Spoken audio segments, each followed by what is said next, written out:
विद्यार्थी मित्रांनो, आपण वर्ग समीकरण प्रकरणातलं एक गणित घेतोय. 4 मार्काचं गणित आहे, सोपं आहे. मी गणित वाचतो. दोन चौरसाच्या क्षेत्रफळांची बेरीज 400 मीटर वर्ग आहे. जर त्यांच्या परिमितीतील फरक 16 मीटर असेल तर प्रत्येक चौरसाच्या बाजूची लांबी मिळेल. ठीक आहे. तर इथे बघा दोन चौरस आहेत. आपण काय करूया, लहान चौरसाची बाजू x म्हणू. लहान चौरसाची बाजू बरोबर x मीटर मानू. तर आपण लहान चौरसाची बाजू x मीटर मानली तर आपल्याला काय मिळणार आहे, लहान चौरसाची परिमिती. आता परिमिती काय असते, बाजूच्या चौपट, कारण चौरस आहे. 4x आता मीटर लिहिया तुम्ही. आणि लहान चौरसाचे क्षेत्रफळ. तर चौरसाचं क्षेत्रफळ असतं बाजूचा वर्ग म्हणजे x वर्ग. म्हणजे आपल्याला लहान चौरसाची बाजू, लहान चौरसाची परिमिती आणि लहान चौरसाचे क्षेत्रफळ मिळाले. आता आपण काय करूया की मोठ्या चौरसाकडे जाऊया. तर उदाहरणातील अटीनुसार बघा, उदाहरणातील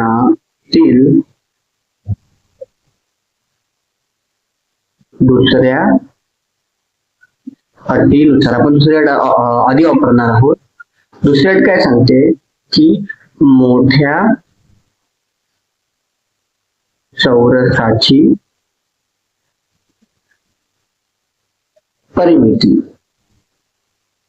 वजा जर आपण लहान चौरसाची परिमिती केलं, हा फरक आपल्याला दिला आहे 16.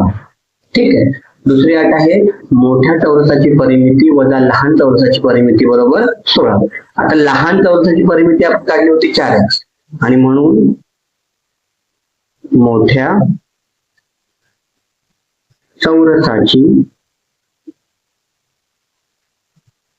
परिमिती बरोबर, जर हे इथे मी 4x टाकले कारण लहान चौरसाची परिमिती 4x आहे, मग वजा 4x तिकडे गेले की होतात अधिक 4x आणि 16 ऑलरेडी जे आहे म्हणजे 4x अधिक 16. ह्याला आणखी सिम्प्लिफाय करून आपण लिहू शकतो, 4 कॉमन काढले तर x अधिक 4. ही झाली आपली मोठ्या चौरसाची परिमिती. जर मोठ्या चौरसाची परिमिती ही असेल तर मोठ्या चौरसाची बाजू. आता चौरसाची परिमिती सूत्र आहे 4 गुणिले बाजू. मग बाजू वाढायची असेल तर परिमिती भागिले 4, म्हणजे जी परिमिती आहे तिला मला 4 ने भागावे लागेल. म्हणजे मोठ्या चौरसाची बाजू येणार आहे x अधिक 4 आणि म्हणून मोठ्या चौरसाचे क्षेत्रफळ ते आहे बाजूचा वर्ग म्हणजे x अधिक 4 कंसाचा वर्ग. जर विस्तार मी केला, विस्तार आपल्याला काय मिळणार आहे, पहिल्या पदाचा वर्ग अधिक 2 गुणिले पहिले पद गुणिले दुसरे पद म्हणजे 4 गुणे 8x अधिक शेवटच्या पदाचा वर्ग 16.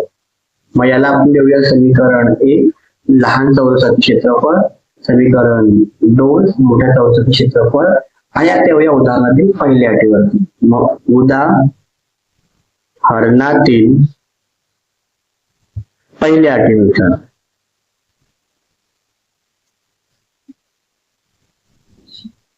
पहिली अट काय होती की त्यांच्या क्षेत्रफळांची बेरीज 400 आहे. म्हणजेच लहान चौरसाचे क्षेत्रफळ अधिक मोठ्या चौरसाचे क्षेत्रफळ. जर आपण ही बेरीज केली तर ती आपल्याला मिळणार आहे 400. मग लहान चौरसाचे क्षेत्रफळ काय होतं आपलं x वर्ग, माहिती येईल x वर्ग. मोठ्याचं हे होतं x वर्ग अधिक 8x अधिक 16 बरोबर आपले हे 400 आहे. x वर्ग अधिक x वर्ग 2x चा वर्ग अधिक 8x अधिक 16 वजा 400 बरोबर 0. हे 400 इकडे आले की वजा होतात. ठीक आहे, आता बघूया आपण मग 2x चा वर्ग अधिक 8x. 400 मधून 16 गेले, मला वाटतं 384 राहतील. बरोबर, 384 इथे हे वर्ग बरोबर 0. प्रत्येक पदाला 2 ने भागूया. हा राहिला x वर्ग, 8 वजा 2 ने 384 ला भागलं ते मिळतं 192 बरोबर 0. हे मिळालं सोपं वर्ग समीकरण. आता ह्या वर्ग समीकरणामध्ये 192 ची अशी फोड करायची की वजा बाकीची आली पाहिजे. ठीक आहे, मग 192 ची फोड त्याची वजाबाकी 4 येईल, ती आहे 16 गुणिले 12. 16तून 12 गेले 4 राहिले, मधलं चिन्ह मोठ्या संख्येला, उलट चिन्ह लहान संख्येला. आणि म्हणून x वर्ग अधिक 16x वजा 12x वजा 192 बरोबर 0. कॉमन काढूया. इथे x कॉमन निघेल, x अधिक 16.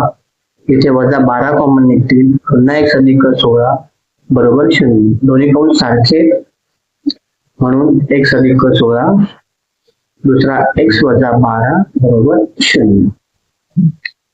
आता बघा, आणि म्हणून आपलं काय येणार आहे, x अधिक 16 बरोबर 0 किंवा x वजा 12 बरोबर 0. अधिक 16 तिकडे गेले की वजा होतात, म्हणजे x बरोबर वजा 16 किंवा x बरोबर अधिक 12. आता इथे आपण जागा युटिलाइज करणार आहोत. ठीक आहे, पण बघा आता x आपलं काय होतं, चौरसाची बाजू होते, ती बाजू वजामध्ये नसते, त्यामुळं लहान चौरसाची बाजू किती येणार आहे, 12 मीटर. आणि मोठ्या चौरसाची बाजू काय होती, ती होती x अधिक 4, म्हणजे 12 अधिक 4 म्हणजे 16 मीटर. अशा प्रकारे आपण दोन्ही चौरसांची बाजू काढलेली आहे. बघा, सोपं आहे गणित, गणित काय अवघड नव्हतं.